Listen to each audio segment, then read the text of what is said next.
tout ce qu'on a essayé de faire, en fait, ne fonctionne pas. Tu vois, l'histoire de un senior, un jeune. Alors, j'ai appris d'ailleurs que le transport routier fonctionnait sur ce deal.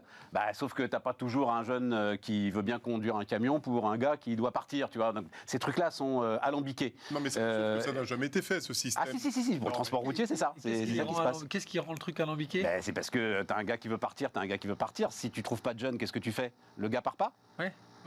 Si, il part. Ouais. Enfin, tu vois, lier les deux, en fait, t'amène à des usines à gaz qui sont vraiment très très compliquées à gérer. Mais tu sais, moi j'étais sur les charges dégressives à partir d'un certain âge. C'est-à-dire qu'en fait, comme les seniors coûtent plus cher en salaire, en variable, en prime, parce que leur savoir-faire est plus élevé, bah tu rends dégressif les charges sur la fin de leur carrière. Eh ben, je suis en total désaccord avec ça.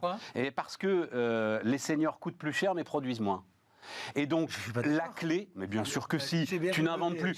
Tous les ingénieurs savent que passer 40 ans, t'inventes plus. Passer 40 ans, 45 ans, tu as une grande expérience. Mais bien sûr. Mais enfin, évidemment. Passer 40 ans, tu crées pas ta. Non, mais les mecs, allez-y, faites votre petit projet de base. Bien sûr que non. T'es capable de bosser, t'es capable d'avoir beaucoup d'expérience, etc. Mais tu n'as plus la même productivité, la même rentabilité qu'un gars qui est, comme on dit, dans la force de l'âge. Montage chez PSA, je suis parfaitement d'accord. Mais ce que je dis, c'est que la clé, c'est que les seniors doivent accepter ce qui est inacceptable en France et ce qui est l'une des clés de notre malaise, c'est qu'à un moment, ton salaire, il doit décroître.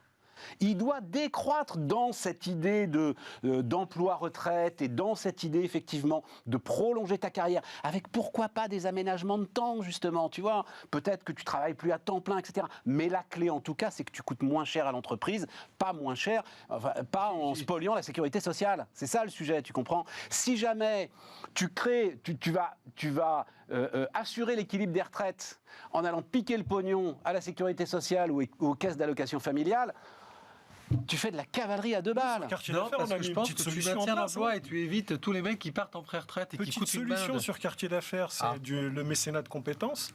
Tu récupères des seniors et tu les mets à disposition de petites boîtes qui n'ont pas les moyens de se payer les salaires dont tu parlais. 60% de crédit d'impôt sur le salaire plus charge. Elles en ont besoin. Tu as une deuxième vie, on t'accueille comme il faut, on t'attend comme le Messie. Mais là, tu parles des qualifiés, là. Bah oui, je parle des qualifiés. Ah, mais ils n'ont pas de problème, les qualifiés. Ils n'ont pas de problème à bosser jusqu'à 64 ans, les qualifiés. C'était pas le sujet sur l'index senior, sur les problématiques des. Je crois pas que ce soit pour les qualifiés. Hautes pyramides de Ce qui coûte le plus cher, c'est les qualifiés.